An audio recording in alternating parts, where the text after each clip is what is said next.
but you will just steer for it anyway. Full steam ahead. Why? Because you want to sink. You gave up. Revolution Radio, freedomslips.com, the number one listener-supported radio station on the planet. Not giving up. Revolution Radio. Radio.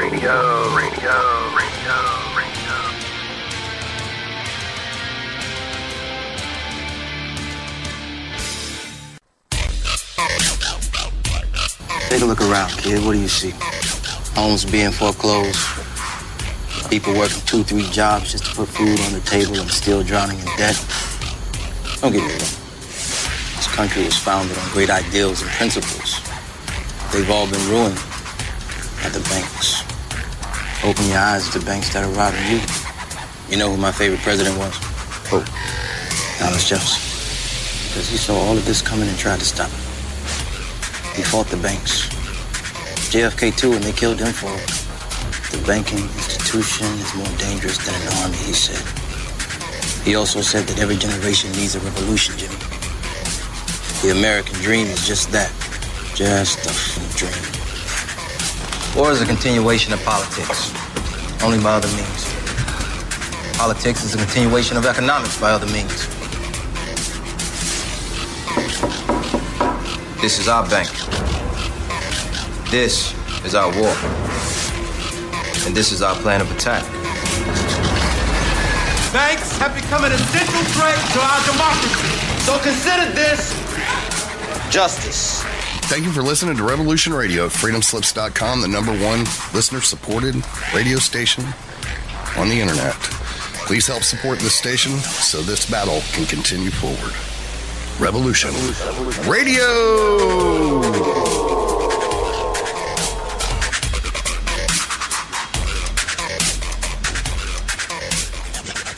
The opinions expressed on this radio station, its programs, and its website by the hosts, guests, and call-in listeners or chatters are solely the opinions of the original source who expressed them. They do not necessarily represent the opinions of Revolution Radio and freedomslips.com, its staff, or affiliates. You're listening to Revolution Radio, freedomslips.com, 100% listener-supported radio, and now we return you to your host.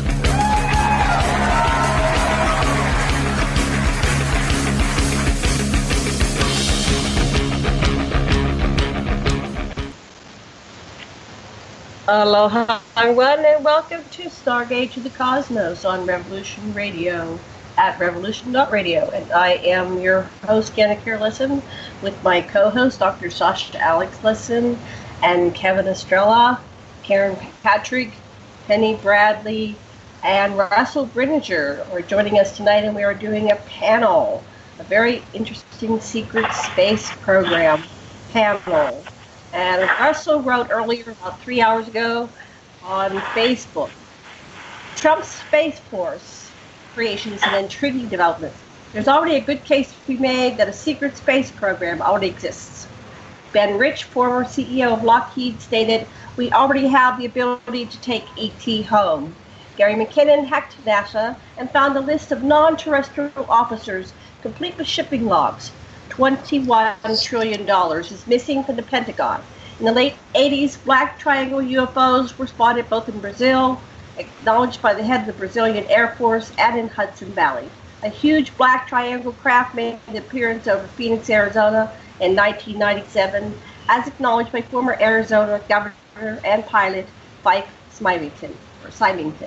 Dr. Stephen Greer says the U.S. mastered anti-gravity in 1954. Tom DeLonge and his To the Stars Academy wants to build an interstellar craft with publicly donated funds. Testimonies of multiple whistleblowers say there is in fact a secret space program. An internal faction of whom want to come forward with the mind-blowing technologies they already have, gained from interactions with extraterrestrials. Even Richard Dolan, a rational historian, says that there may in fact be a breakaway civilization that uses zero-point energy, interdimensional portals, and time travel. So is Trump being used as a tool to bring forward this knowledge, leading to disclosure of 70-year-old clandestine projects? The other possibility is that Trump is oblivious to any of this, and his ego just thought it would be cool to dominate space. So we're going to talk about this and the secret space program. And we got a big panel today, so we're going to get started on this. First, Dr. Lesson, what would you like to say about today's program?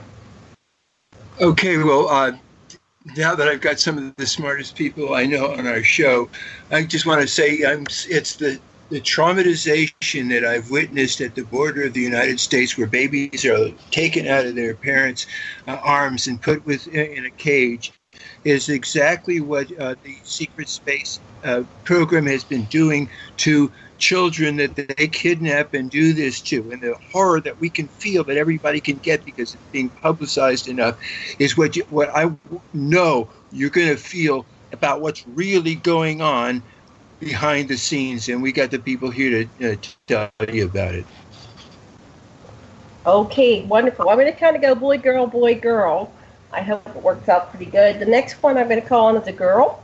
And Karen Christine Patrick. Hello, yeah. Oh, yes. Horrible connection. Oh, bad connection? Okay. There you go. Now it's good. Okay, take it away. Okay, good. Oh, no, I was really thrilled that you got Russell on here. I saw his comment earlier on Facebook, and I've been reading up. It's kind of been a strange day to be both looking at the whole issue with what's happening on the border. I live in a border state here in New Mexico, as well as then turning around and watching this space farce announcement by the Trump administration. I'm extremely dubious of this announcement, primarily because I've been working with Ken Johnston Sr. for 3 years, looking at how NASA was used to cover up the secret space program, as well as working with my partner Brett Shepard, who wrote the book Digital Moon, on specifically how imagery was used in a propaganda kind of way. So, this is not a step in disclosure. It's a step away from it by putting yet another front on what we already know exists. So that's what I want to say about that. Okay, great. Well, we're just doing a little intro here to check the mics, and then we'll do longer segments. Next up, we're back to a boy. Kevin Estrella, are you with us? Are you there, Kevin? I missed him. Sorry. Missed Kevin. Okay, go back and get Kevin. While we're waiting for Kevin, we will talk to Penny Bradley. Penny, are you there? Yeah, I'm here. I had my mic off because it's in the temperature range in Central California where we have to run a swamp cooler, and those things are noisy. So when I'm not speaking, I'll be off. But we will bear with it. Yes. It does kind of cover up the traffic on the street outside. So there's that. I've been kind of being overwhelmed with people posting on my wall and in my groups about Trump's declaration. And at this point, I'm looking at it as a way to say we're starting a space program now, and it's all clean and pretty, and we're just going to sweep the last 80 years under the rug. That's my feeling about it. And those of us who have been exposing what's going on, it's been too much of a struggle to get here to let him do that. But it's very, very, very nice. It's a very nice program. Well, it's a very nice program, and if they're going to stop all of the atrocities going onward, I would be happy with that. But my strong feeling is that the atrocities are going to continue but not be addressed. And we can't allow that, those of us who know about them. I agree, yeah. Okay, your mic is working. Let's go and see if we have Russell Greninger. Russell, did you make it on for tonight's show? Yes, I did. I'm here. And listen very carefully because I agree with the former speaker because, we all know that there is a secret space program that is not being disclosed to the public. And according to the testimony of the whistleblowers, there's a faction within the secret space program that wants public disclosure, and there's another faction that's perfectly happy to keep the technologies all to themselves. They really don't feel like public disclosure is appropriate because there's 7 billion people here, and they don't see how all these technologies would fit into the culture at large. So we've got, first of all, Tom DeLonge, with all these high-level people like Hal Puthoff, who I deeply respect as a laser physicist, and Louis Elizondo. But the thing that bothers me about it is he's saying that the aliens are bugs and we just need to shoot them down. So that may be some sort of psyop. I still hope for the best on the To the Stars Academy, that they're knowing that the secret space program exists and that all these technologies already exist. They're kind of doing a facade where they're saying, okay, we're going to use public funds to build an interstellar spacecraft. Well, we already know that they have that capability. So that may be one avenue that is palatable to the public at large when they reveal their discoveries, which have been around for 70 years or more. So you combine Tom DeLonge and the To the Stars Academy with, what Trump is doing, which is saying, okay, we need to dominate space, and, we need a sixth military faction that's going to dominate space. Something big is going on underneath the surface of all that. And Hillary Clinton was supposed to be the disclosure president. John Podesta was very much behind public disclosure. He's been interested in the UFO field for a long time, and he wants it all out there. Well, she lost the election, but it may just be a matter of timing, that the timing is right, and whoever was elected, they're going to use them as a vehicle to bring this information forward. And I hope that that's the case. If it's not the case, then I'm worried about it because I personally don't like the idea of dominating space, and weaponizing space and all that. And, we've already been shooting at UFOs for a long, long time. And I just want a whole different paradigm to come about where we connect with our extraterrestrial visitors and in a peaceful fashion, and we can have some kind of meaningful societal exchange with them. But because way back since Operation Paperclip after World War II and before, there's a small, tiny group of people that have grabbed onto this phenomena for themselves and created a breakaway civilization that they're going to want to hoard it all. And so there's probably kind of a societal war within the secret space program factions, the part that wants public disclosure and the part that doesn't. And I'm just hoping that the factions within the secret space program that do want public disclosure can somehow mow down the other factions and bring this into the public domain, because I think the planet Earth and humanity that lives on it deserves it. Okay, are you done? You complete with your train of thought? Yeah. Okay, great. I'm going to pass you on to, I'm going to pass the talking stick to Sasha. Go ahead, Sasha. Take it away and address whatever you want to address.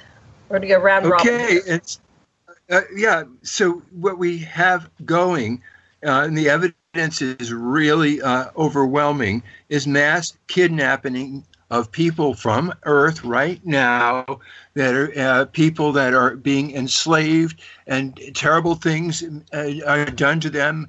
People are disappearing from the national parks. People are, FEMA camps after New Orleans. There's 4,000 unaccounted for. It goes on and on. There is a crisis of kidnapping and enslavement by these corporate entities in space right now, and it's this other stuff about what the governments, governments, you can always tell when they're lying because their mouths are moving, or so we know what's happening when you look at evidence and listen to Penny. You can get, there's something desperately important that we have to do really right now. We need peace on this planet. Agreed.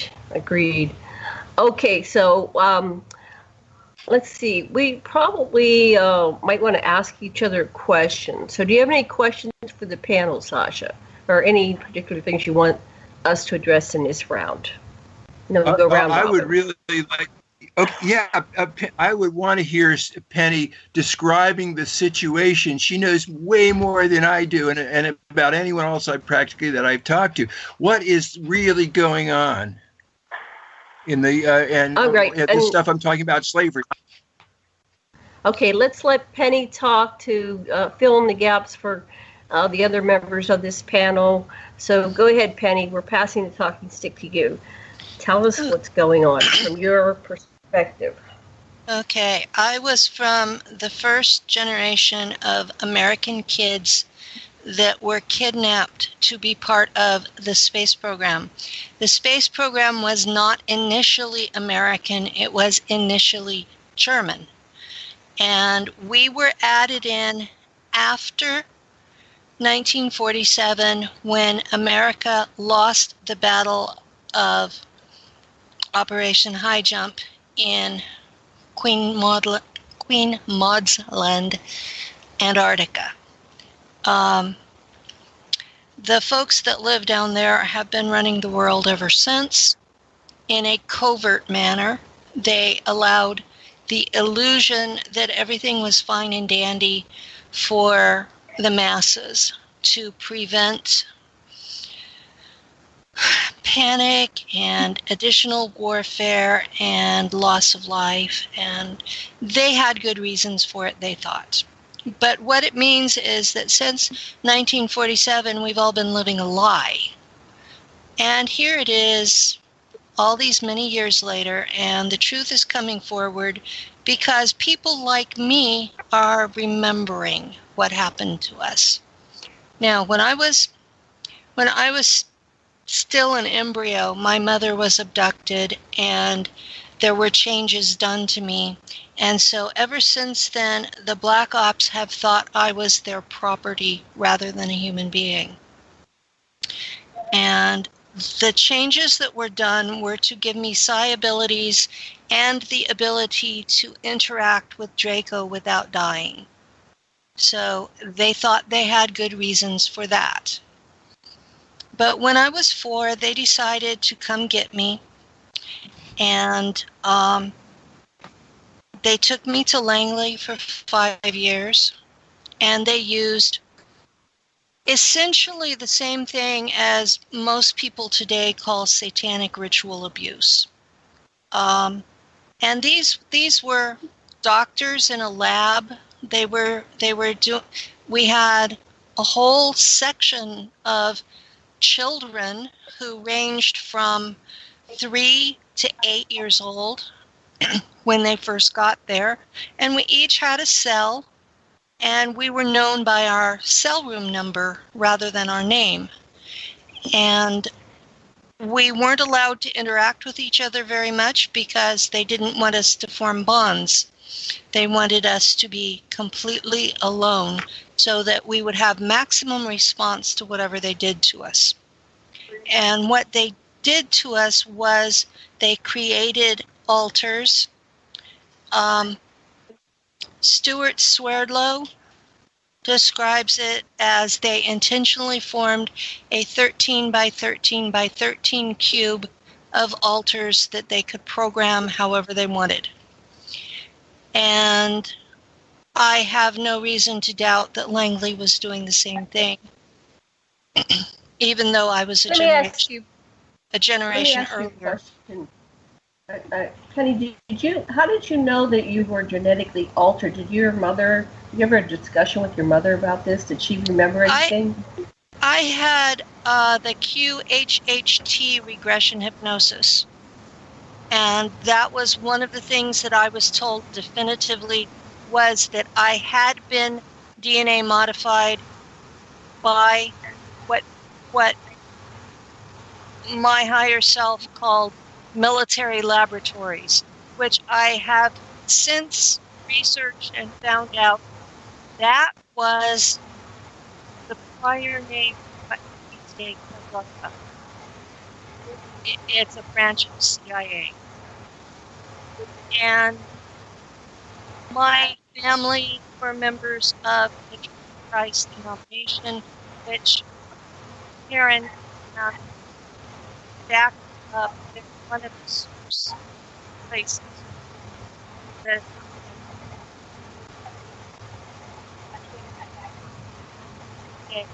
once I got to Langley,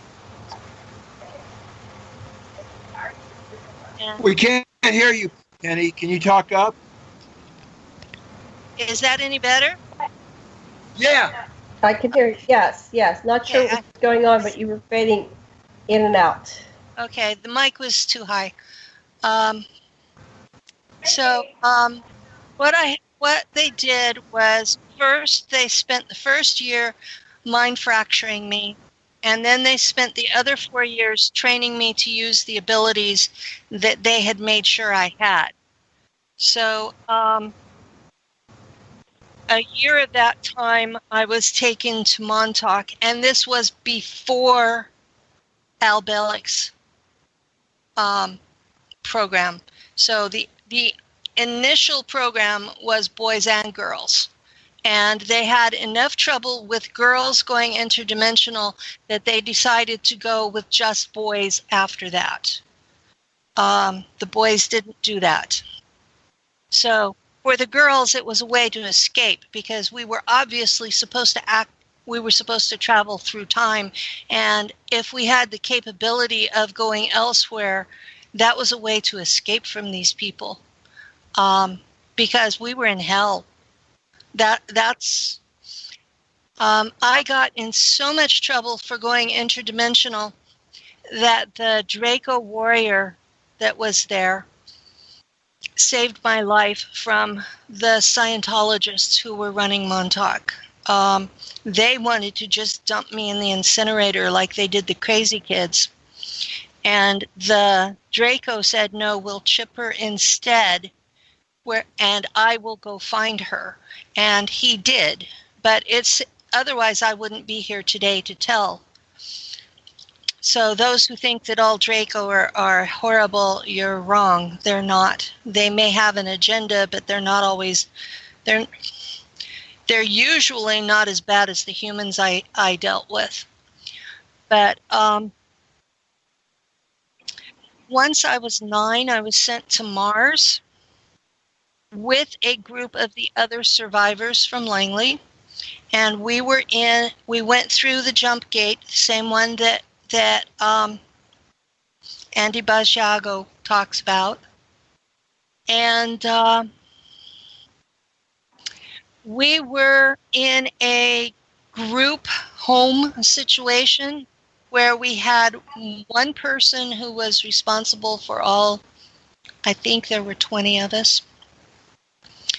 And we were introduced to a German Teutonic culture where we were at the bottom of the pile and expected to fight our way to the top. We were not allowed to fight physically in class, but there are ways of showing aggression without being physical. And so that particular alter that went through that lifetime is a very aggressive person. And I've reintegrated her, is why I have her memories. Now that culture has, the German hierarchy is at the top, and they are allied with the Draco, and they're more aggressive than the Draco. Underneath them are your officers who are Schwarze Sonne, which is what Americans call black sun, and they drink black goo to get special powers. It ups their IQ, it makes them invincible, it gives them great health, until one day they're too sick for the black goo to keep them going, and then they'll throw up the black goo and they'll die within hours. It's a really gruesome death. but they think it's worth it. And the black goo eliminates all empathy that they would have for any other person, human or otherwise. In the space program, we consider the ET allies to be persons. They're just not human persons. What was the next thing? Okay. Below the Schwarzsonne are the officers who have not drank the black goo. And below them are the enlisted people. And that's the bulk of the programs, are the enlisted people. These are your boots on the ground. These are your people who are mechanics, who fix things, who cook the food, who do the communications, who keep everything going. And everything below the Schwarzsonne has a chip in their head, where that if you do not do what you are supposed to do, they can explode that chip and kill you on the spot. It starts off with a headache and it goes to full seizures, and then they kill you. Now, if they want to keep you anyway, they'll toss you into the regeneration tank, which is manted technology, and they can bring you back from the dead. But you'll remember having been killed. So below the enlisted men, you have colonists who are sort of equivalent level as the enlisted men, but not really. They have to, if an enlisted person gives them an order, they have to obey it. And then you have the bulk of the work is done by a combination of still human slaves and cyborgs. The cyborgs are robotics with a part of a human brain so that they can operate the ET tech, which requires a consciousness. So you have a human being trapped inside a robot body. And it will be trapped there until the robot body is completely destroyed and all the brain tissue is dead. And at any time they can take a cell sample of that brain and regrow a human body and put that consciousness back into it. The tech out there is just so unbelievable from Earth human standards that most people have trouble wrapping their heads around it. But the state of it is most of the people out there are, even the ones that are at the top of the pile, are still mind-controlled slaves. Yeah. The only ones that are actually free-thinking are the German hierarchy. Everybody else are slaves. And I've heard some of my fellow whistleblowers balk at that because there's a hierarchy to it. But anything below the top, you're just a slave. You're not there by your free will. You can't leave when you want. You're not getting paid. You get used for however long they want you to. You don't have the option of death because they'll dump you into a regen tank. And it's what else do you call this? Right, slavery. Let me pass the talking stick around because that's a lot of information. I want everybody to get a chance to address that. Just bookmark where you are. We'll continue the narrative, but I want to go round robin here. I want to let Russell, then Karen, then back to Sasha. Go ahead, Russell. That was a lot of interesting. Everything the former speaker said was really interesting to me because it sounds like Penny. an AI world. Penny, thank you. Sorry. Mm-hmm. And as Penny said, there's a subculture of people that are already tapped into AI with the black goo and alien artificial intelligence. I've read where they do have the capability of extracting the human soul and putting them in containers or putting them in different bodies, so that matches up. And I'm also very intrigued by the testimony of an early contactee, Albert Bender, who started the International Flying Saucer Bureau back in 1952, because he, according to his testimony, was taken to Antarctica and introduced to what he called a snake race. And according to him, they were here extracting some type of energy system from Earth's seawater. And in the last year, they just figured out that uranium can be extracted from seawater. So there are profound energy supplies that can be extracted from seawater. But I find it really interesting that, you know, he would have said that back in 1952. And as Penny said, pretty much everybody's on board with the fact that Nazi Germany went to Antarctica and started New Schwabenland, or, you know, they've got a base down there. And this is verified by Operation High Jump. When Admiral Byrd went down there, saucers came up out of the water and, you know, destroyed some of his equipment, some of his airplanes. He came back with his tail between his legs. So there is a Nazi, possibly Nazi/Draco base in Antarctica. And I was reading where Michael Salla believes that the 1952 flyover in Washington, D.C. were part of that faction down there, that these were Nazi Bellcraft that came up from New Schwabenland just to make a demonstration of power. So, and also David Paulides' work, Missing 411, there's approximately 30,000 people a year that go missing. So the idea that they might be somehow kidnapped and recruited into a secret space program operation that's tied into implants and chips and AI, you know, a lot of this may in fact be going on. Right. Karen, your turn.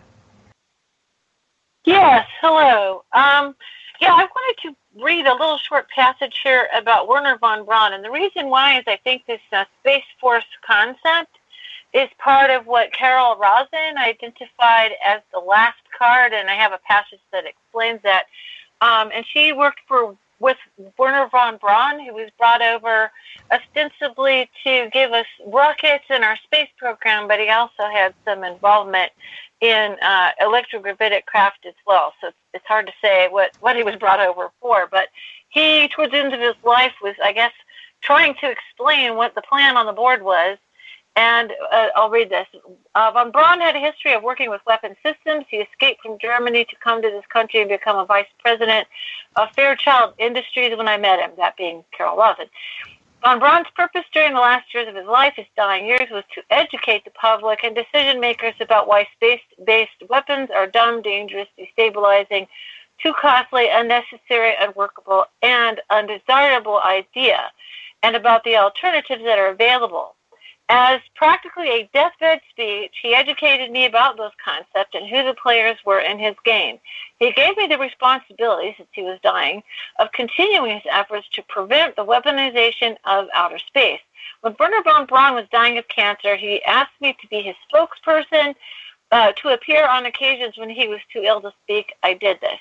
What was most interesting to me was a repetitive sentence that he said to me over and over during the approximately 4 years that I had the opportunity to work with them.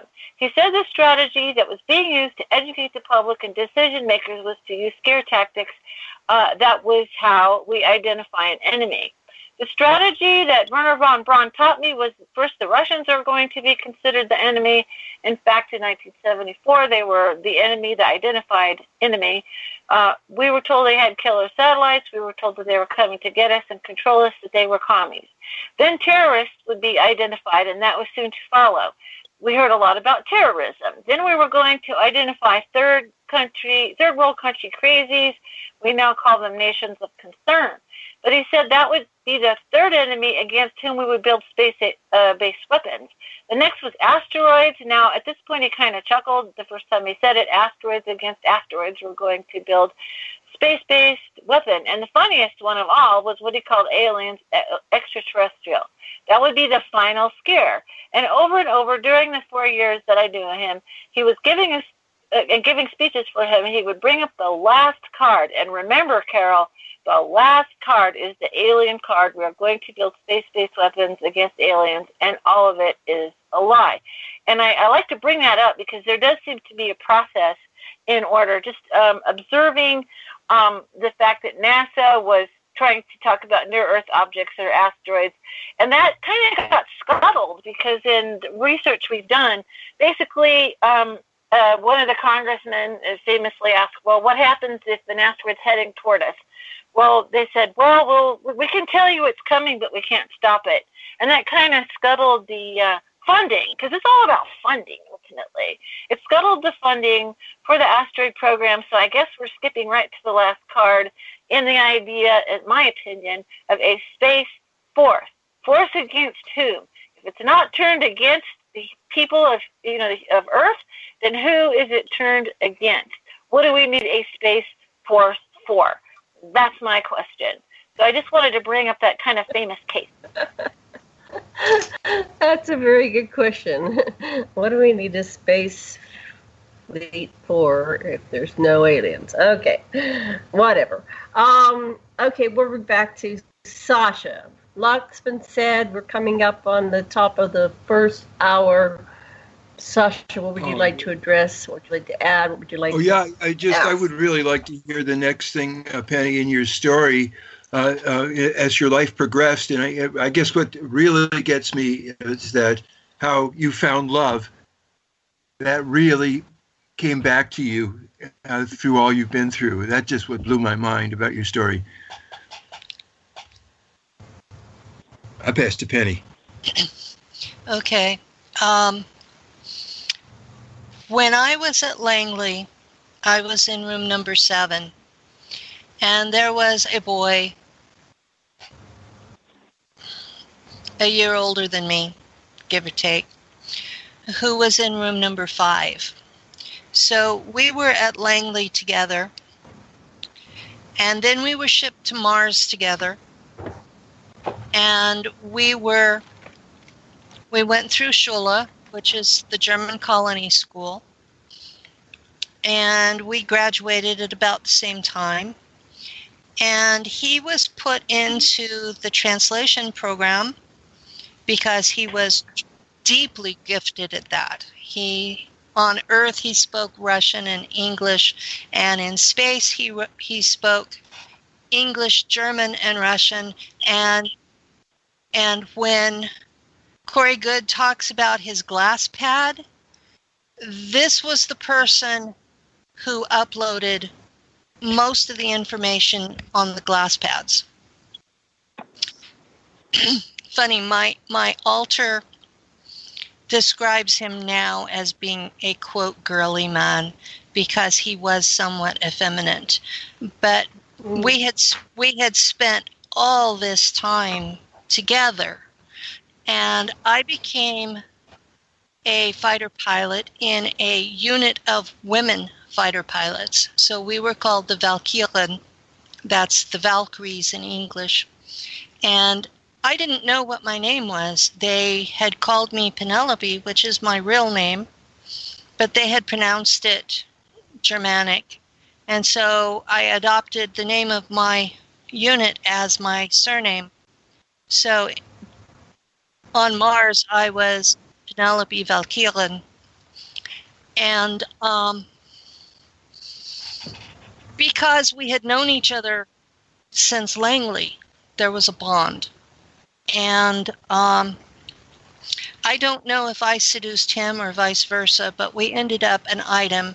And in the German fleet, even on Mars, there's this thing that any officer relationship has to be kept extremely discreet.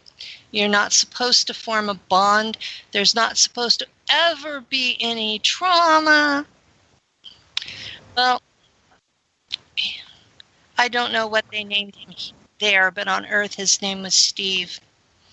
And we ended up in this long-term affair, and one day I was sent to take out a raptor nest.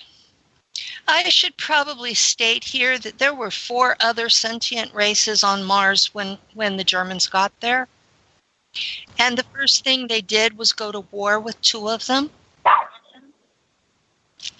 They nuked those races' cities into oblivion, sending one of those races into the Stone Age. What were the races? What other races were there? Okay, the ones that we were at war with were the Mars native raptors, who look just like out of Jurassic Park, except they have human-like arms, and they stand a little more upright. And they still have the 6-inch raptor claws, and they're telepathic, and you look them in the eyes, and you know you are dealing with someone smarter than you are. There is no questioning that. They are only in the place they are in because the Germans nuked them. Then there are the Mars mantids, and they're a sub-race of the mantid empire. They look more like Earth mantids than the normal ones do. So they have the actual mantis face, like the bug on Earth does, but they're not. They're just as intelligent. They don't speak in words, but they are completely telepathic, and they keep the Mars spiders as pets, like we keep dogs. And I would get out of a plane and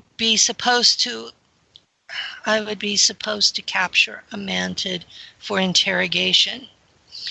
And inevitably, I would be eaten by a spider. But I still have it. What happens? Huh? You said you would get eaten by a spider. Then what happened? I would wake up in a regeneration tank. Oh, the regen. So did they get you out of its stomach, or they get you before you're consumed, or how does that work? They would find the dry husk, and they had a tissue sample on file for me. The technology, they put whatever they find into the tank, and they put the tissue sample of what you're supposed to be into. There's a slot in the control panel, and they set you for an age and weight, and depending on how damaged you are, how long it takes. But you come out and you are that age, that weight, in perfect shape and matching your DNA file. By the way, that's a way to get rid of viruses. Wait, you're breaking up. That's a way to what? Get rid of viruses or parasites or diseases. They just put you through. Also, a nice way to lose weight. Lose weight and regress. You don't need plastic surgery. You don't really have a weight problem there. The food's not that great, but you get in trouble if you don't eat. And you're working constantly. And they keep you at what they consider your optimum age and weight based on your performance. So the whole time I was there, my body appeared to be 30 years old and 160 pounds, and that was where they kept me because that's where I functioned the best. To them, it's all about your productivity. You're not a person. They don't care how you feel. They want you productive because you're an asset. You're not a person. And I was a lieutenant. I was an officer.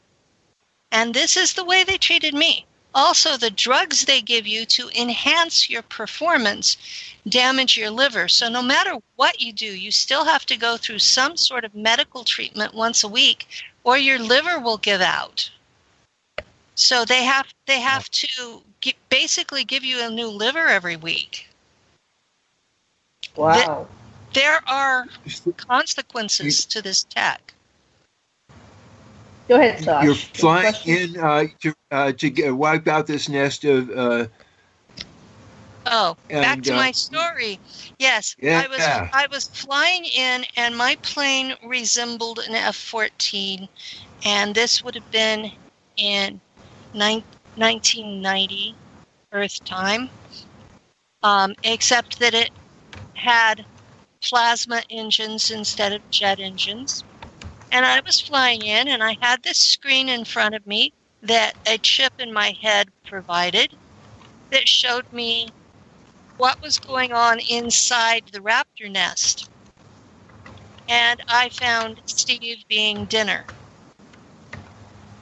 And I absolutely panicked. And my ship, because I was chipped to the ship's computer, the ship's computer felt the panic and said, "Oh, let's fire everything." And it did. But it recorded the time coordinates. And then it took me home because I was in a flat panic and couldn't even do that. And I got into major big trouble. And they used the time tech to do what they called redial. And they pulled all the humans out of the nest before the weapons did. And I got a dressing down for having an affair. I got bonded for losing control of my emotions in a tactical situation, and for no longer being trustworthy to have those kinds of weapons. And they transferred me to a ship off the planet. And I had spent 25 years on Mars, and in 1990... Bring the mic closer. Talking to the mic. Okay. In 1990, they shipped me into Darkfleet. And, or as we called it, Nachtwaffen.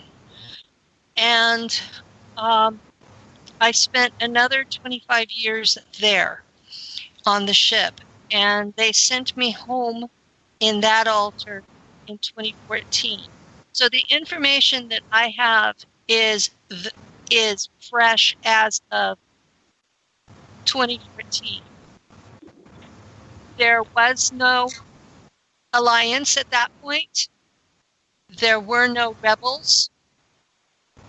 Being a rebel was impossible.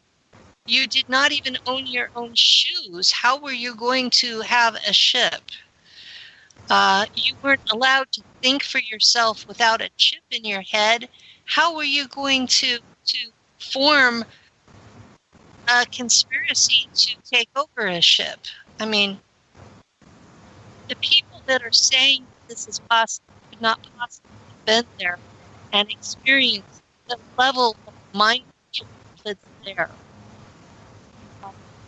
There is no way that even the ship's captain, even if they were Schwarzsonne, could have been able to rebel. There is no way.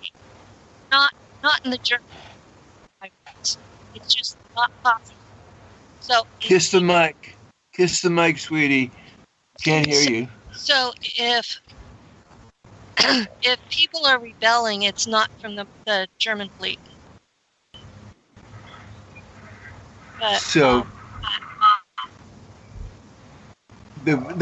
when you told the story the other day, it was how you got free.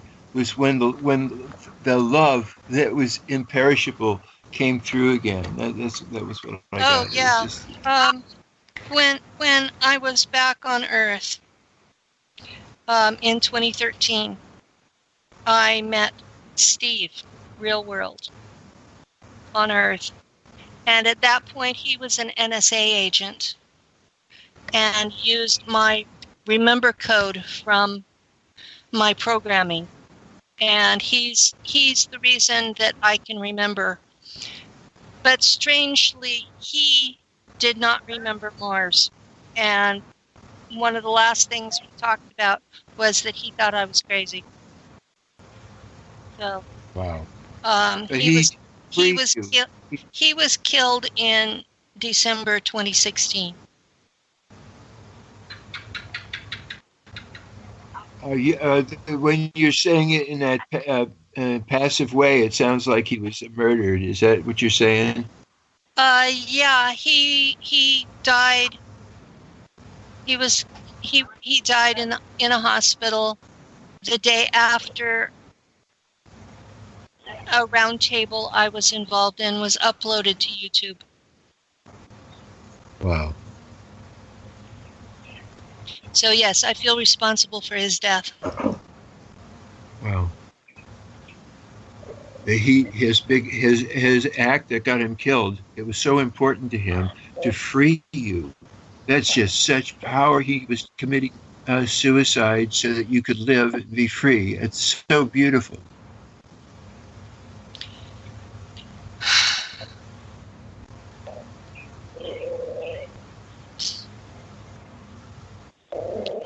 I'm sorry, I'm crying now.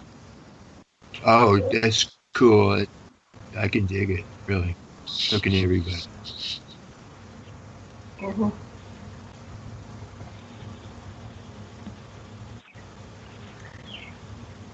All right. Karen or Russell, do you have any comments or feedback? Well, it's got to be the greatest love story I've ever heard. And it's really interesting from the standpoint of people like myself that don't have any first-hand experience in this secret space program or all the things going on Mars and all that. But I've been following the testimonies of people like Mark Ralph, who hooked up with a woman who was a psychotherapist, and he suddenly remembered all his experiences, and collecting data points like Dr. Michael Stalla between Mark Ralph and Randy Kramer and Corey Good and now Penny, and they all seem to coordinate pretty well. But I must say it's exciting and disturbing at the same time, because from the time I was a kid, I always hoped that if there were extraterrestrials, that they would have overcome their desire to engage in war and conflict. And it just seems like there's a lot of it going on out there. And people are being enslaved with microchips and under the control of AI, and their souls transferred from body to body.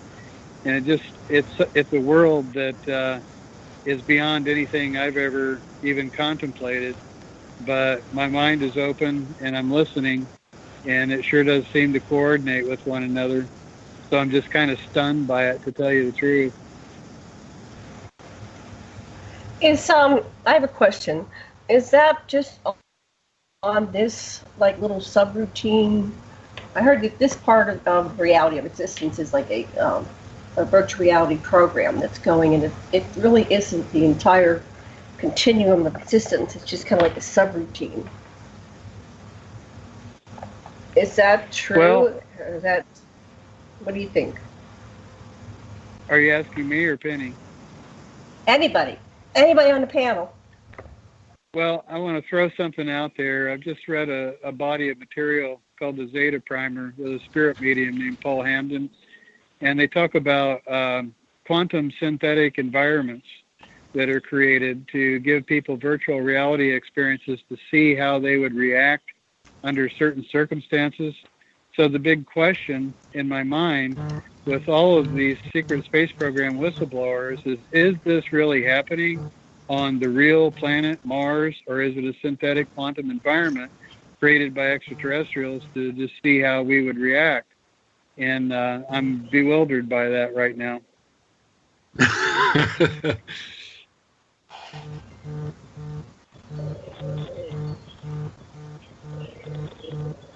Okay, next person. Who has a comment? Well, Question. In response to that, I will say the blood's there, The blood that's there is real. The bodies are real. You can taste and smell the blood when you're shot or clawed. You can feel the ionization in the air when the energy weapons are shot. When the ship goes down, you feel it.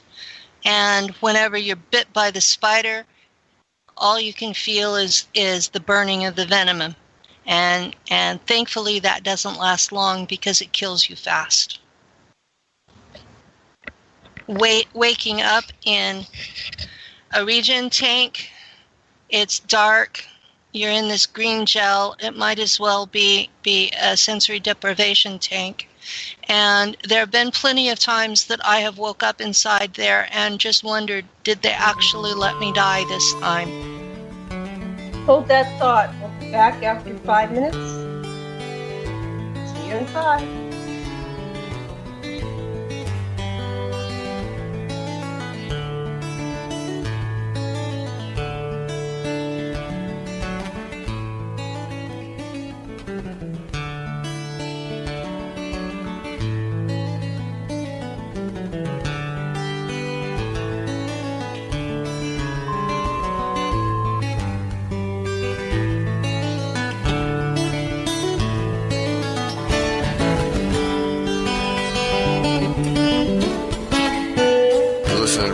Radio at freedomslips.com, and we'll be right back after this message.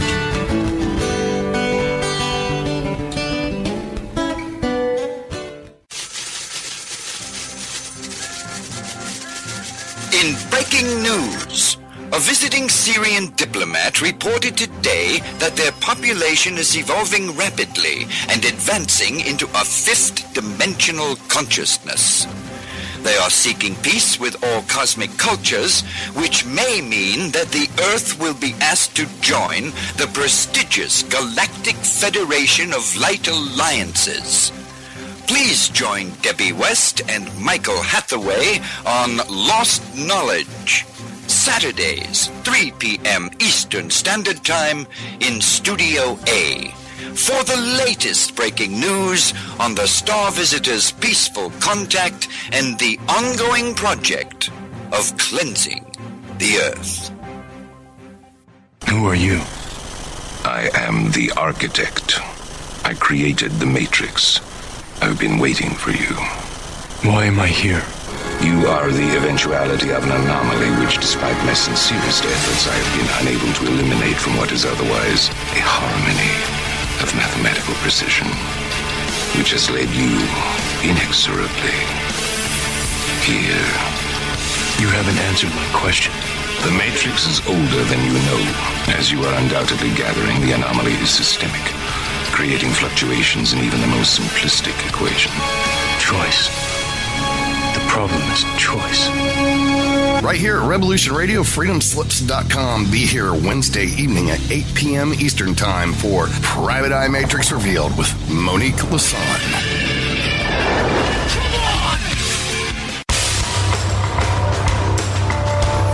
Hello, my name is Mr. Rowe.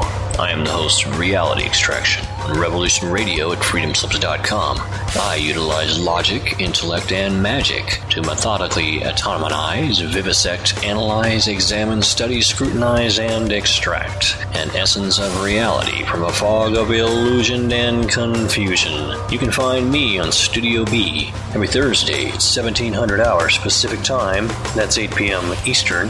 No topic taboo, no subject too strange. I strive to take a neutral standpoint during the dissection of the topic at hand. That's Reality Extraction with Mr. Rowe on Revolution Radio.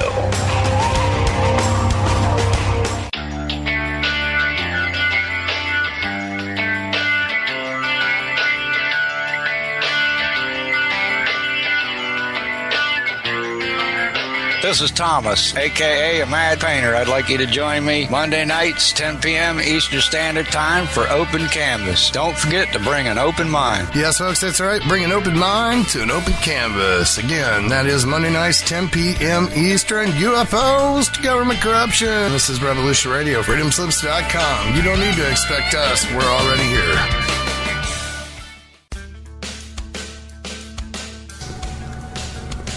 imagine. If you glimpsed the future, were frightened by what you saw, what would you do with that information? You would go to who? Politicians? Captains of industry? And how would you convince them? Data? Facts? Good luck. The only facts they won't challenge are the ones that keep the wheels greased and the dollars rolling in. But what if there was a way of skipping the middleman, putting the critical news directly into everyone's head? The probability of widespread annihilation kept going up. The only way to stop it was to show it. To scare people straight. Because what reasonable human being wouldn't be galvanized by the potential destruction of everything they've ever known or loved? To save civilization, I would show its collapse. How do you think this vision was received? How do you think people responded to the prospect of imminent doom? They gobbled it up like a chocolate eclair. They didn't fear their demise. They repackaged it.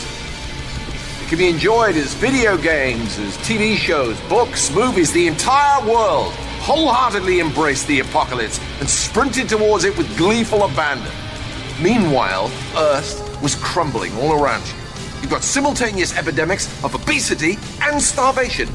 Explain that one. Bees and butterflies start to disappear. The glaciers melt. Algae blooms all around you. The coal mine canaries are dropping dead, and you won't take the hint. In every moment, there is the possibility of a better future, but you people won't believe it. And because you won't believe it, you won't do what is necessary to make it a reality. So you dwell on this terrible future and you resign yourselves to it. For one reason, because that future doesn't ask anything of you today. Because that future doesn't ask anything of you today. Yes, you saw the iceberg, warned the Titanic. But you will just steer for it anyway, full steam ahead. Why? Because you want to sink. You gave up. Revolution Radio, freedomslips.com, the #1 listener-supported radio station on the planet. Not giving up. Revolution Radio. Radio.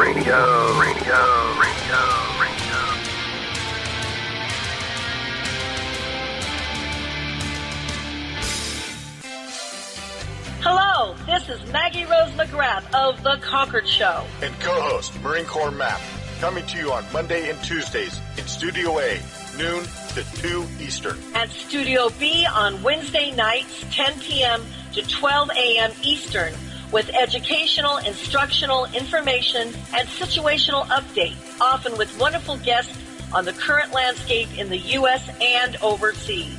This is a go. We are with you, side to side, and back to back. Please join us on Monday through Wednesdays. As well as other hosts and guests here on Revolution Radio. We're not gonna take it anymore. That's right, we're not gonna take it anymore. We said we're not gonna take it anymore. That's right, we're not gonna take it anymore. The opinions expressed on this radio station, its programs, and its website by the hosts, guests, and call-in listeners or chatters are solely the opinions of the original source who expressed them. They do not necessarily represent the opinions of Revolution Radio and freedomslips.com, its staff, or affiliates. You're listening to Revolution Radio, freedomslips.com, 100% listener-supported radio, and now we return you to your host.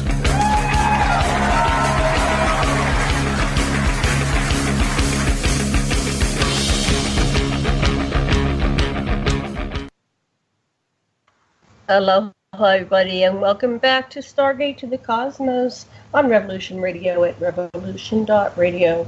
And I am your host, Janet Carol Lesson with Dr. Sasha, Alex Lesson, and the co-host, who do we have here? Karen, Christine, Patrick, Russell Scott Brinegar has dropped off, and we have Penny Bradley. So we're having a great time here. I know Russell is calling in from a park. I can hear the lovely birds in the background. I'm not sure where he lives, what part of the world, but it must be a beautiful day. And so before we get back to our show, let's remind everybody to please go over to that donation button on the website, revolution.radio, and make your donation this week. I know, Ahmad, you gave us the numbers, but I'd like to hear your voice. How you doing, Ahmad, and how are we doing in our goal for this month? Doing great. We got 1739, and we need 2600, so we're doing pretty good. It ain't too bad. Not too bad, not too shabby. Okay, great. So, Dr. Lesson, you wanted to talk about, what did you want to talk about this last hour of the show? I know you're fascinated with the altars. I'm really interested, Penny, in what happened in Montauk and all kinds of very, very similar things that are going on. Basically, this split of a person into these different sub-personalities, and how you have created a system of being able to manage them and become the chooser in your life. And it's just and I think all of us can use some of that journey. Can you give a little explanation of what a subpersonality is from your perspective as a student of Drs. Howe and Sidra Stone? And Dr. Howe Stone studied directly with Carl Jung. And from my understanding, these are fractions or fractals of oneself that help you. They usually develop to help you cope with things, but everybody has some subpersonalities. We have our inner child, adult, parent, and we have our inner child or inner critic, which is a very dominant one. Can you kind of give a little exposition of that from the traditional psychology point of view, and then we'll go into Penny's explanation of it from a secret space program, my lab's point of view. Go ahead, Dr. Messer. It's the difference is between being able to center yourself and realize you have a variety of parts or impulses that have to be coordinated, which is part of the maturation process, and everybody's got that. And being traumatically split so that when you're in one sub-self, it's not just a sub-self anymore. It's an alter. It's another person. And you don't have contact with the other. So it's a big, big difference. And it's the mind splitting that the Germans used, that the Montauk used on people, that's being used to this day to traumatize people. You know, when you see what's happening at the border, that's the same thing. These children are being traumatized and split into alters. Anyway, Penny can explain it a lot better than I, because she's... I'd like to hear your explanation, Penny. What they are trying to accomplish is to separate a part of the mind that has access to all of the DNA abilities and the power of the soul without sharing memory with the rest of the mind. And yes, it becomes a separate person who lives within the same body and head. And they program this fraction to do various things and to be activated by whatever trigger they have chosen in the programming. And it's usually something that won't be used in normal life. They will program a specific alter according to a children's book or a movie or a cartoon series, and all of the code words for it will come from that specific mythology or words that they make up related to it. I've been really responsible about not saying what my remember code was, because most of us also have booby traps where that if we remember, it activates a self-destruct program. And I don't want to be accidentally activating someone else. I know how traumatic it was for me to suddenly have Penelope Valkyrian's memories rushing in on me in another language, complete with smells and sights and feels, and no context for any of it. And I don't want to do that to anyone else. So I'm trying to be responsible here. But she had that altar had been programmed with Wizard of Oz programming. Now, I have other altars that have been killed in their form that have come up as soul fragments. And that's basically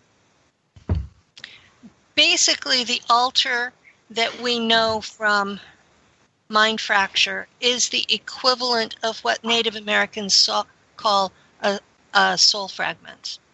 And you do lose soul to these things. Your cover personality, the person that your parents think they're raising, loses energy to all of these. So the more of them you reintegrate, the stronger you become as a person and more centered, as how Dr. Sasha described it. You become more centered because you get more of your soul energy back. What they're doing is they're splitting people up into itty-bitty little pieces that they can use however they want, and that the person themselves are too fragmented to be able to live a even reasonably normal life. And it is crippling. And yes, the same thing is being done on a lower scale to these kids at the border. They're being separated by their parents. They're being held in cages. They have no freedom whatsoever. They've got older kids taking care of infants. You know, none of them know, even if their parents are alive, where they are, if they're going to be able to see them again. They're being put in with people that don't speak their language because they're taking all of these kids and shoving them in together. So you have kids that speak Portuguese from Brazil mixed with kids that speak Spanish from Costa Rica, and you might have Somali kids thrown in there too. So the one thing that you can count on with how they are being treated is that they will have altars. Altars are a survival mechanism. It's when you are hit with trauma so severe that your mind cannot deal with it, it forms a fraction to store that trauma. And that's why they don't share memory, is because your core personality can't handle the memory. So, and humans lose this ability somewhere around 10 years old. So if you're doing the same trauma to an adult, they're not going to form altars, they're going to die. So this is why they're doing it to small children. And they started doing it to me in 1959. So this has been going on for a very long time. My understanding is the professional term for assets who have been through this process is disassociatives. That's how we are described by the military. And we are created on purpose. And this is a system-wide problem. The ACIO that was founded by A.R. Borden, and he headed it for a long time, is the agency who chooses which kids are taken for these black ops.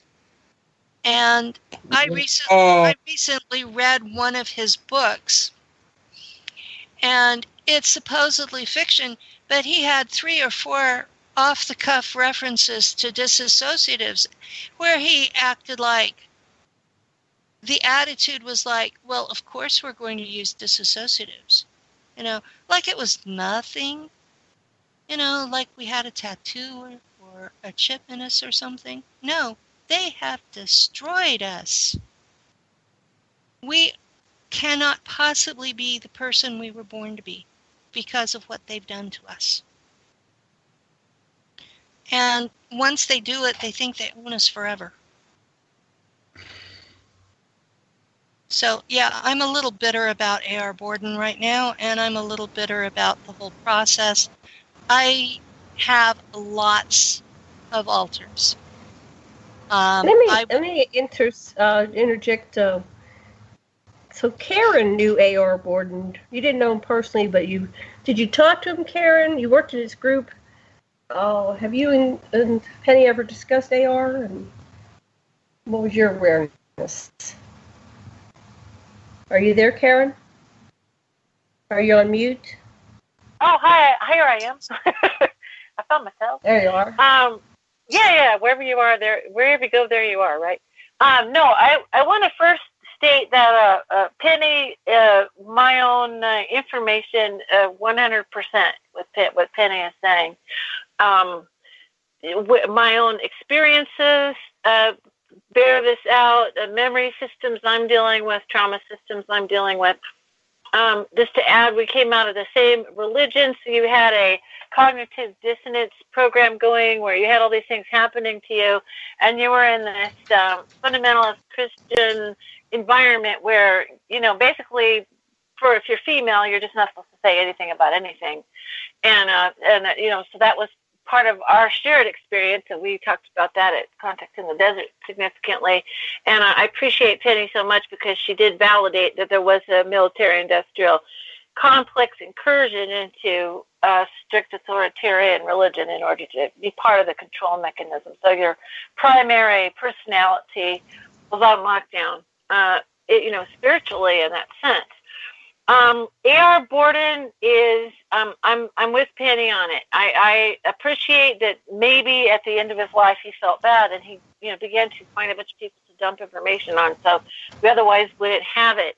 But I was aware that this, the more I got to know him, and like I said, I never met him in person, but I interacted with him on Facebook and was in like conference calls and such with them, what I call the latter-day Bordenites. And how I define that is it's when he began to share his information, he was seeking out intuitives that he would, give files. So everyone has a smattering of these different files about all of this stuff, life physics principles and many other things. And so we have a group on Facebook, The Writings of A.R. Borden, if anyone's interested. It wasn't just A.R. Borden's writings. There were other people as well who went by clandestine names, but they were it was basically an effort by physicists, like rogue physicists wanting to study the basic quantum hologram theory type of thing. They called it life physics. They called it the idiomaterial universe. And they were using intuitives, obviously disassociatives, to map this thing. So it's a little bit step up from remote viewing because it was more what they call ENS, extension neural sensing, which meant that you kind of put your whole self into that environment. And instead of a brief little sketchy thing like you do with remote viewing, you're literally, there pulling out whatever information. But yes, these programs, we were just like assets under management. And I know that's true for myself. I have the memory systems of several either alters or, other people that are what I call my multiples. So there's my sort of myself as a whole multidimensional being that seems to be spread out at least 4 different personalities, not sub-personalities within myself, but like a constellation, like quadruplets that all have some shared memory. So I'm dealing with that. I want to reiterate one of the people that has validated this was Andrew Bishago, who gave me I had an interesting Christmas. He came and visited our house Christmas Day of last year and said that he met my multiple 15 years older than me by the name of Dr. Karen Rose, who worked as the ground crew for the jump room programs in the capacity of a psychic sentinel, psychic tracker. Her job was to basically get the energy signatures of the people going through this exotic technology of teleportation and time travel and put a database together of each participant and then use that information, I guess it was used by psychic trackers in order to find people and wherever they got lost in time and space. And so I have, it was really revelation to me, because now a lot of things that I had suspicions of, and I'll be writing about that this winter, now there's a lot of knowledge that I can say, okay, now I know where I got it from. And this person visited me in where I used to live in New Mexico and was witnessed by my partner Brett and his daughter Cheyenne. However, 3 days after having an extensive conversation with Dr. Rose and a laundromat, a boring laundromat, I would have remembered any interesting conversation, but I was there was something called blank slate technology that was applied to me. I completely forgot most of the incident. I'm still working on memory recovery. So that was the term I got, assets under management. Assets under management. Psychic, people use for psychic tracking, people use for jump room programs, the montage. It's extensive. Okay, it's really extensive. But yes, I agree that it has that sort of the trauma-based mind control is essential in creating an asset. And now we seem to be having a process of mutual remembrance, which I think is very interesting because this technology is really good at what it does as far as controlling your perception. And for some reason, we're having either a process where this is going to be all revealed to us through experiencers of all these programs, or there's some other, I hope, benevolent force at work that's helping all of us to heal. This is very traumatic and painful and horrifying, and also to give us some respite in our life situations, because most people I know are targeted individuals and go through hell to keep them locked down in their primary perception, and also to bring this information forward. So here we are, and there is a secret space program. It's massive, and this Space Force concept is, to me, a space farce. So there you go. Karen, I wanted to talk to you about altars, like Penny's been talking about and Sasha's been talking about. Have you ever identified any altars within you? Apparently you have that Dr. Rose. And so what is Dr. Rose? Is she an altar? Is she a clone? And do you have altars? Well, it's hard to say whether she's a clone or I'm a clone of her, but what I'm picking up is it's a time twinning process. So, and if you have the idea of something like yourself is in multiple timelines, I know I've been cross timelines a couple of times. One timeline I had was terminal, and I was a caregiver for multiple family members. That's one of the ways they had me on lockdown, was constant caregiver duty, taking care of family members. And I was getting sick myself and realized it was my turn. I knew when my various family members were going to go. And, as a caregiver, I had that empathic connection. And I suddenly realized it was my turn, and spiritually I was coming to terms with it and being okay about it. And I had this day in which physical objects changed around me, and suddenly I was on a trajectory to get out of the situation that was causing so much stress that was going to take me out.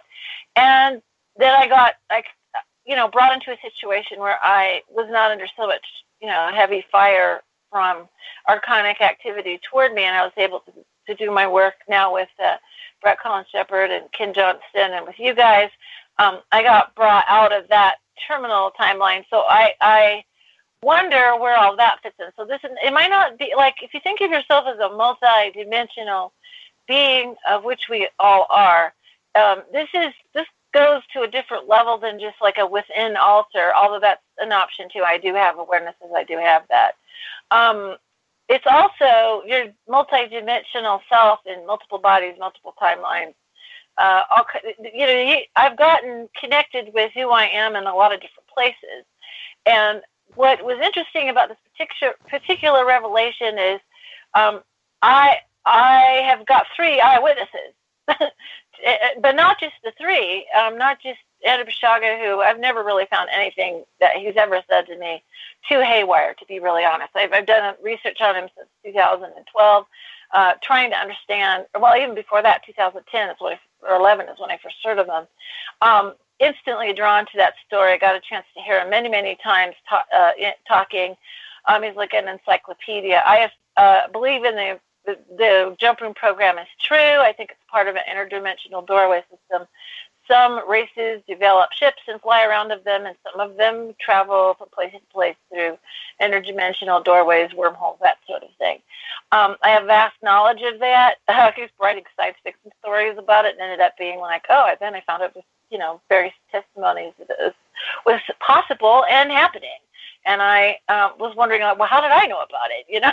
So obviously I've got some memory traces from other people who know about this stuff, and that's what I'm sorting out. I'll be trying to write about it in a sort of esoteric autobiographical book with my winter project. But this is the thing: is these the complexity of this is what boggles my mind. I mean, when you start mapping out, you're talking about to simplify it, basically, this planet is a syndicate of a pyramidic. Like if you go look at fractal pyramid, look up fractal pyramid on Google and go look at images, and you'll see this pyramid within a pyramid with a pyramid, and there's a top level. The pyramidion is the top of any pyramid. It's a pyramidion of power, and they've got us, locked into this labyrinth of basically a thought form technology. It's infused in you. It's reinforced by all these different mind control programs. And people tell me, oh, so-and-so's mind controlled. Yeah, did you watch that on TV? I'm just curious. Because it's back to your regular scheduled program. We have this primary consensus reality show, which is given to us by politics, religion, and media, and we're expected to uphold it and believe it. And that's our primary focus. But that allows them to do all kinds of things underneath to keep to utilize humanity as a whole, and to utilize this individually if we have particularly skills and talents that they need. So 100% is what Penny's saying. Absolutely. Cool. Okay. Who wants a talking stick?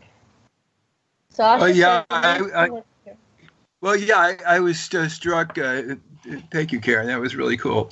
I am also stuck back at the sort of the agony or the anger that resentment that you still held for you being kidnapped and enslaved and treated the way you were treated, and the stuff they did to your body, and it's like all of that, and I just wonder, and then somehow that stopped you from being the psychic fingerprint of who you were meant to be in a less adverse situation, and yet,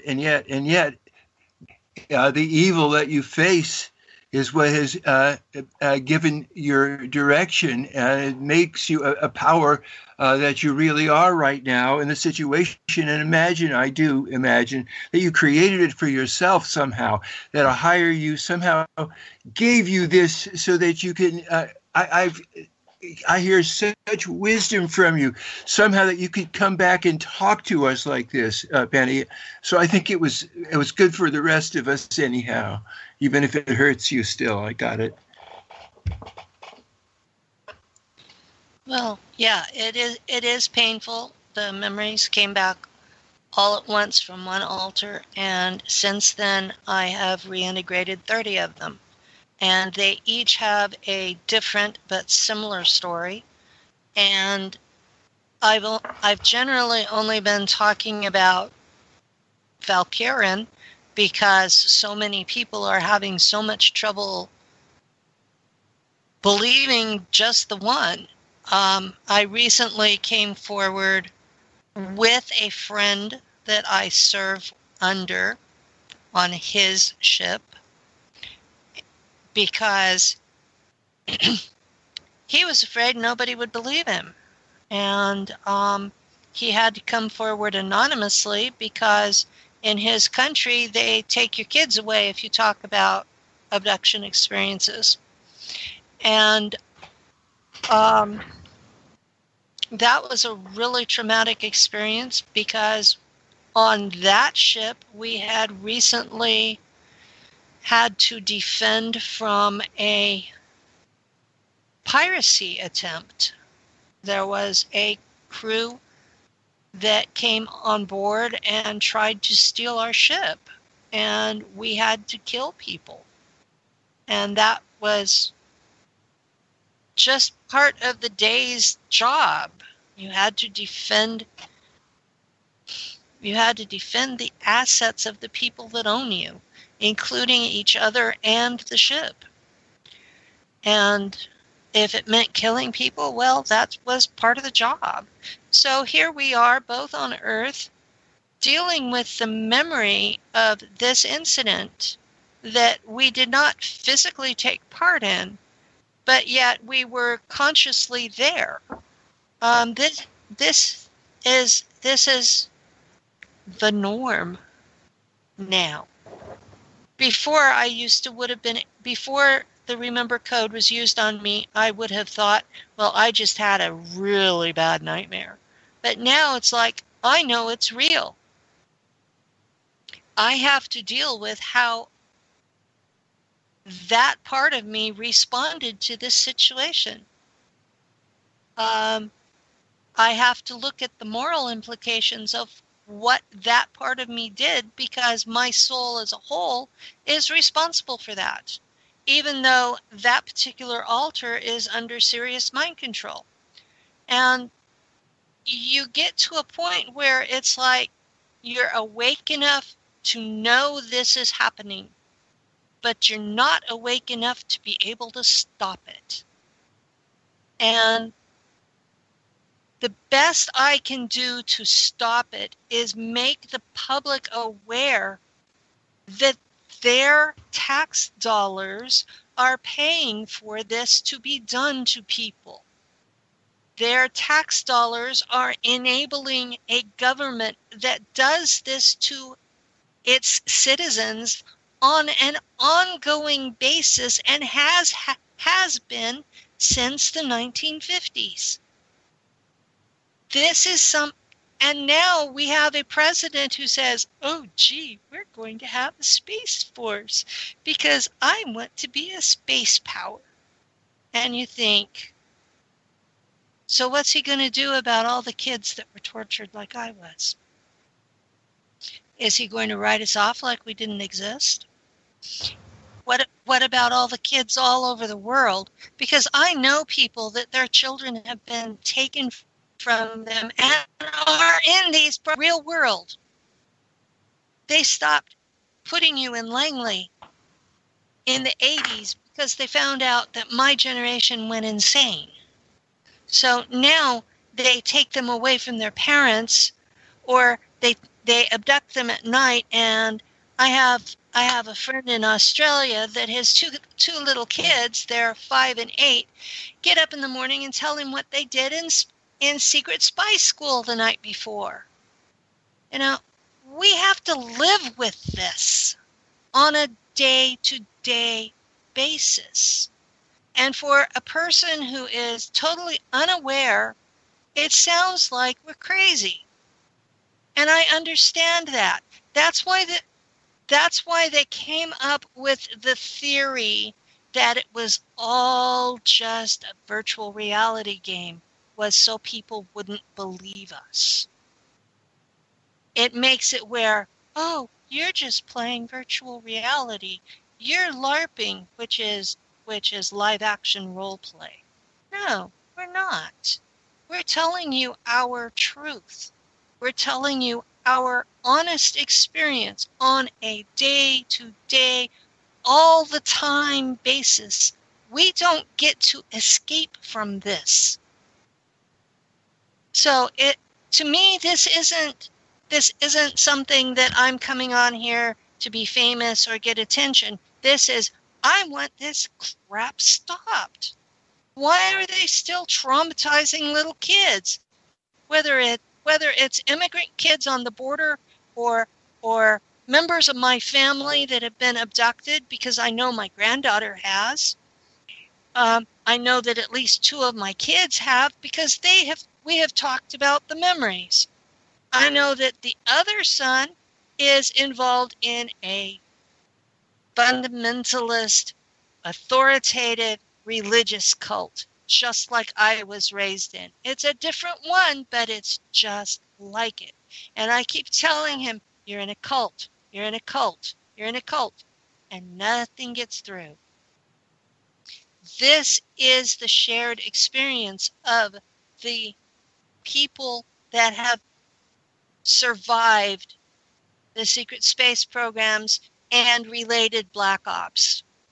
You have super soldiers in Kruger and Monarch. You have people who have been through Earth Defense Force, Solar Warden, Nachtwaffen, the Japanese version of Nachtwaffen, and however many else there are out there.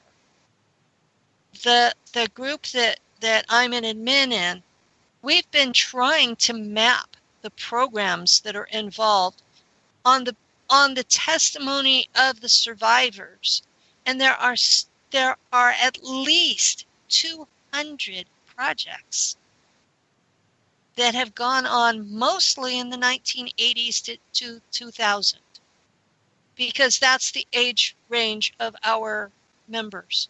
So we're looking at this and we're saying, this is horrific.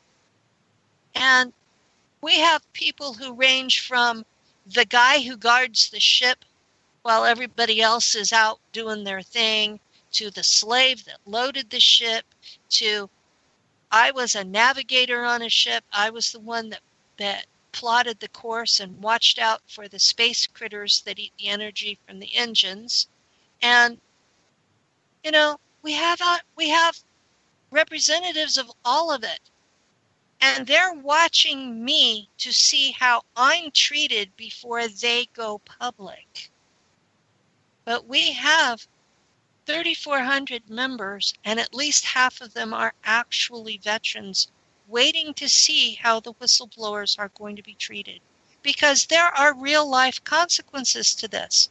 I've been shot with energy weapons 10 times in the 2 years I've been public.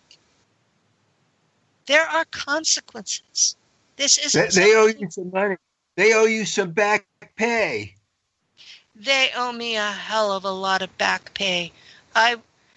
Just one altar was working for them for 55 years. And I have integrated 30 altars. Think about how old my soul thinks it is in this incarnation. And that's not even a thumbnail of what I have. Because if they've done the 13 by 13 by 13 cube on me, I have over 2,000 altars. I have no clue what most of them are doing. There are 6 that I wake up in that I haven't integrated. And 2 of them are not Nachtwaffen.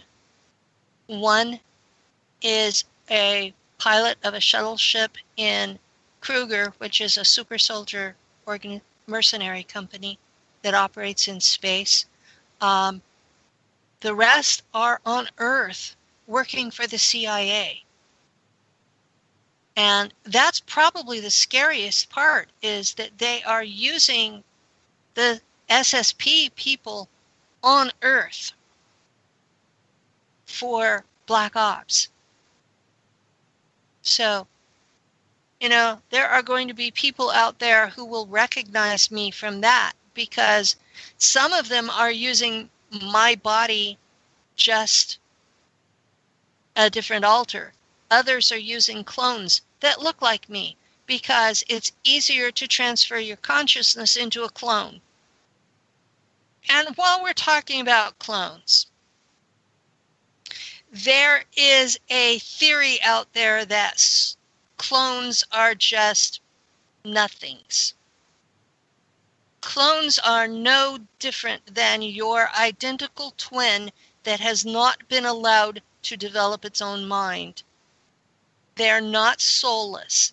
They are people in their own right. And they are basically using my altar to possess my twin. And if that's not wrong, I don't know what it is. Rant over. Great rant. I love it. Well, it's about quarter, almost quarter till the top of the hour, the second hour. Well, let's hear Janet's. You know, I did a lot of extensive therapy, and I was split into at least 17, but we didn't continue to identify them. I realized I was a shapeshifter because my life wasn't safe.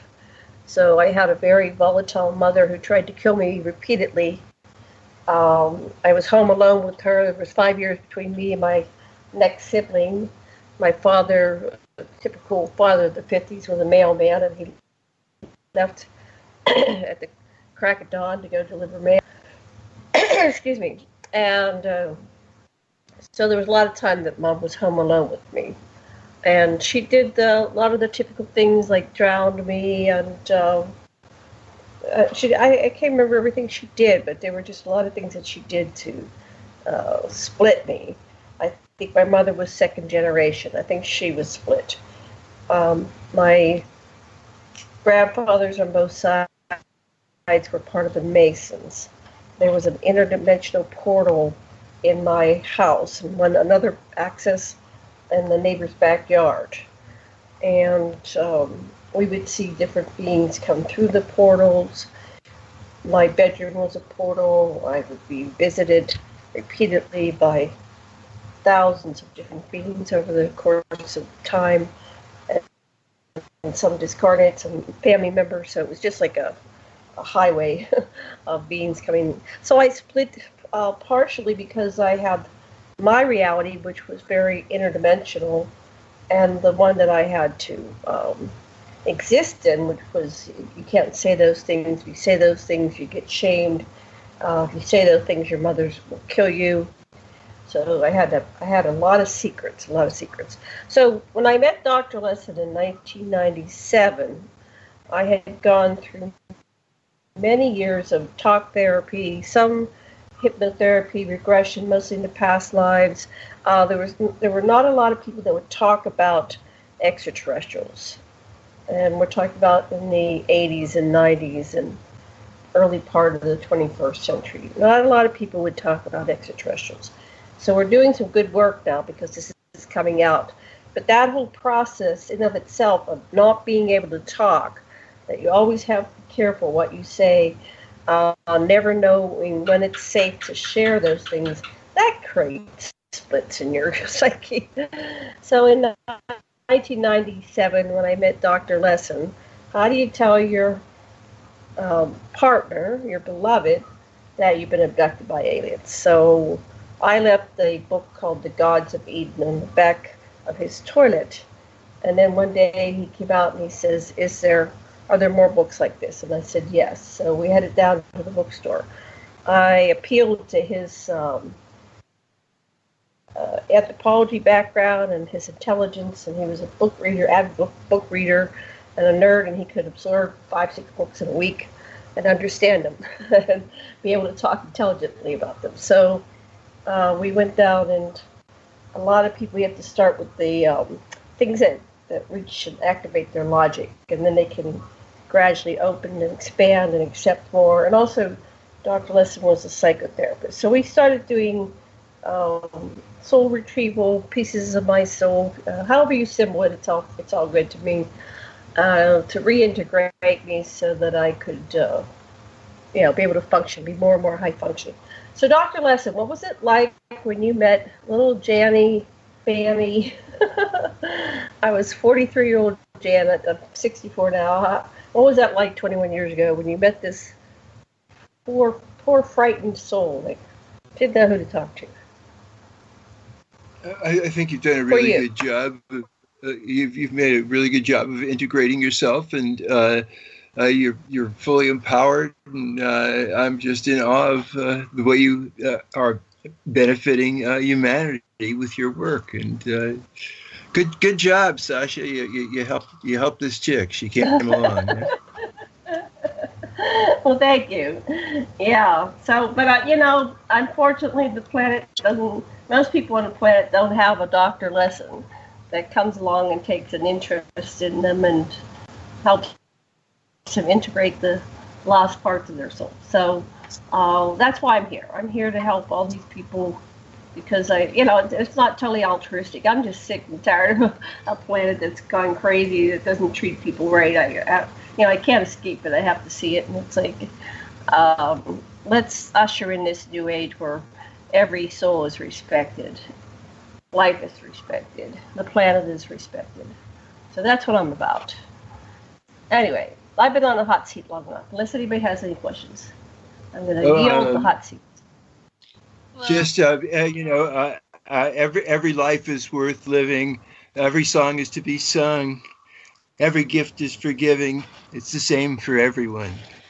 And so, this is it right now. Now is the time for us to really just live from our hearts and to embrace other consciousnesses as not distant, not enemy, but as part of a bigger learning process. That's what I get, anyhow. Okay. Did you have a question, Penny? I was going to add that my father had behaved much like your mother, and I didn't find a psychiatrist, but I did find a shaman, and that's the man I live with now. We've been living together for 18 years, so I do have someone helping me find my sane center. So wonderful. Karen, who helped you? Who helped you reintegrate your soul and all this? I have to give some credit to, I have some benevolent guides, I have some ancestors, when I just simply did not have any other human beings around me that could really help me. My mother's a psychic, so I got to give her some credit for listening to what I'm saying. She's psychic too, and was trying to figure out things about me and believes many things that I say. And my partner Brett is phenomenal. He's a program kid just like me, so we have many discussions to try to sort it out and what does it all mean. And I think spiritually, I think we have a higher self that is watching out for us, and we can reach that. Recognize that, and integration is the key. And a little alien told me one time, integration is intergrace, intergratitude. All of this stuff is compartmentalization and splitting off within and without.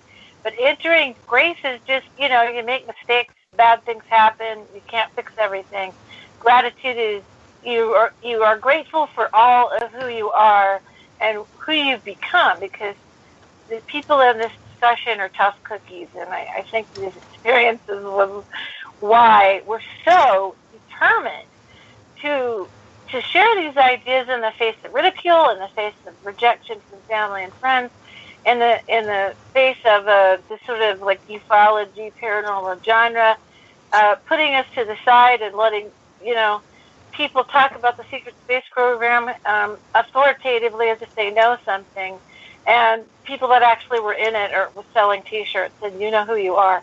So, I think this is going to come out. I'm sorry, it's going to come out. It must be part of our human experience collectively, because we literally, I don't think, can go forward without all the parts of humanity coming together. So I appreciate each and every one of you for your courage. Really, thank you. Thank you. Okay, we've got about 5 or 6 minutes. Who wants to cover what before we run out of time?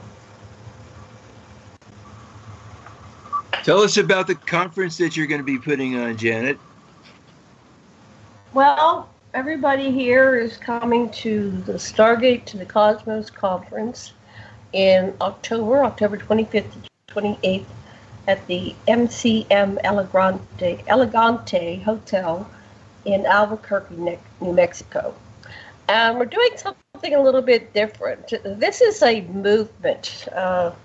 This is advocacy. We're here, like the people at Me Too and all these other movements that have sprung up in the last 2 or 3 years, to create this authentic disclosure. Right now, it seems like the narrative is being taken in different directions. And it seems like it's a little bit more of the same old, with the people at the top that have lots of money, that can do fancy things, take the narrative, take it down to that direction, and yet another rock star is born. And this time they're the UFO rock stars. And I'm not bad-upping anybody. I think it's wonderful if you earn money doing this, you accomplish a bit of fame. I think everybody is doing their piece and contributing to this evolution of consciousness and the Grand Awakening. And yet I listen to people like Penny Bradley and all these people that come on my show, and I'm very grateful for each and every one of them. They're such brave, bold people. They're not gaining any wealth from this, and things happen in their lives that aren't so good from this, but they're behind truth, authentic truth, and the truth getting out there, which will ultimately, when we get to the bottom of all this, end slavery. That we have many, many generations going back to the creation of humanity and its hybridization program here on the Earth and probably beyond to an ancient time that we don't even remember, but many, many generations where we're not really free. That freedom is just a myth, an illusion, a concept, a program, and those who wake up discover, oh my goodness, I'm just a slave. And the awakening happens on so many levels. I started to get aware of it when I was spending an hour a day getting ready for work, an hour to an hour and a half getting to work, the 8 hours that I did work, the hour for lunch, another hour and a half getting home. And I spent all my money buying clothes to go to work so I could buy clothes to go to work. And I just was in this hamster wheel, and I didn't get anywhere. There was the little dangling carrot that's if you work really hard all of your life, you'll be able to retire, but don't worry about it because you can't really retire because they're going to take your Social Security and all your Medicare and Medicaid. Well, here we are. I'm 64, retired, and those predictions that I heard, 30, 40, 50 years ago are coming true. So I'm inviting everybody to participate, to get off this hamster wheel, to come to the conference, to Skype into the conference. If you can't come and appear for the 90-minute slots that I have, just call in for 5 minutes. Just call in and show your face. Maybe you can send a recording to me, audio or visual, and I will play these and basically say, me too, me too. I have had experiences. I've seen things out of the box. I've been a part of the secret space program. And I don't care who you are. You're all important to me.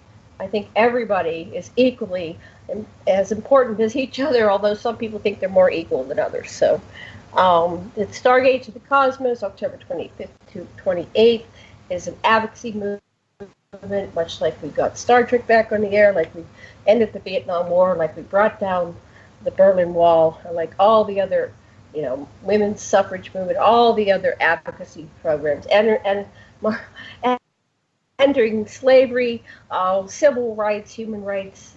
Like the march goes on and on and on, and we're not done marching until it's over, and we've accomplished authentic truth, authentic disclosure, and true freedom for every soul in every race and every type of being across the cosmos. Thank you very much. I'm getting off my pulpit. Next person. Oh, we're out of time. Okay. Karen, Penny, how do we reach you? The websites? Oh, yeah, I'll say my website is the new one. It's caseypatrick.com. It's got my 2 books, The Anunnaki and the Moon. And also Weird Shouldn't Starve, about the basic income, really allowing free speech for fringe topics and whistleblowers. And that website's going to have some more soon. So, and I'm excited about the conference because we're really going to have, authentic voices. I think I'm super excited about the conference in Albuquerque. Stargate to the Cosmos.com, right? It's .org, but .com will take you there, I think.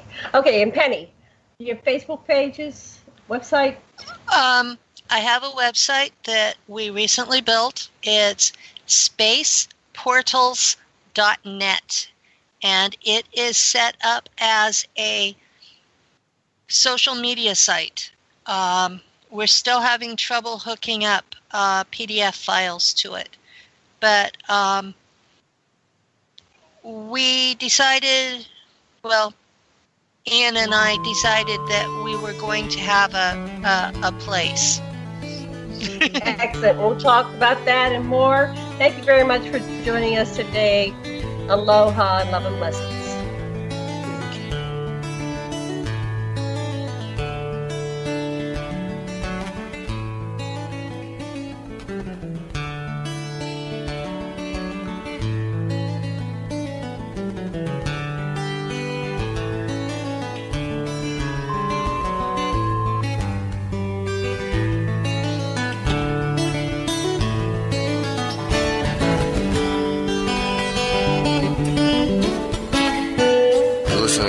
Radio at freedomslips.com. We'll be right back after this message.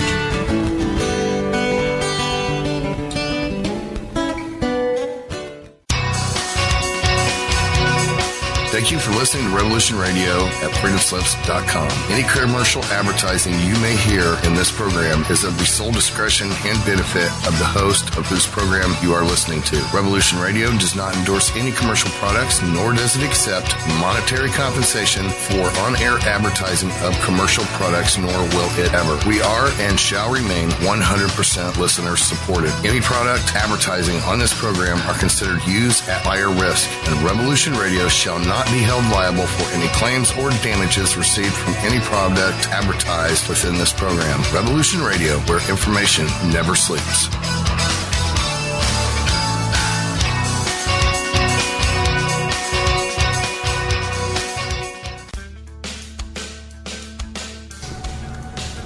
Let's imagine. If you glimpsed the future, were frightened by what you saw, what would you do with that information? You would go to who? Politicians? Captains of industry? And how would you convince them? Data? Facts? Good luck. The only facts they won't challenge are the ones that keep the wheels greased and the dollars rolling in. But what if there was a way of skipping the middleman, putting the critical news directly into everyone's head? The probability of widespread annihilation kept going up. The only way to stop it is to show it, to scare people straight. Because what reasonable human being wouldn't be galvanized by the potential destruction of everything they've ever known or loved? To save civilization, I would show its collapse. How do you think this vision was received? How do you think people responded to the prospect of imminent doom? They gobbled it up like a chocolate eclair. They didn't fear their demise.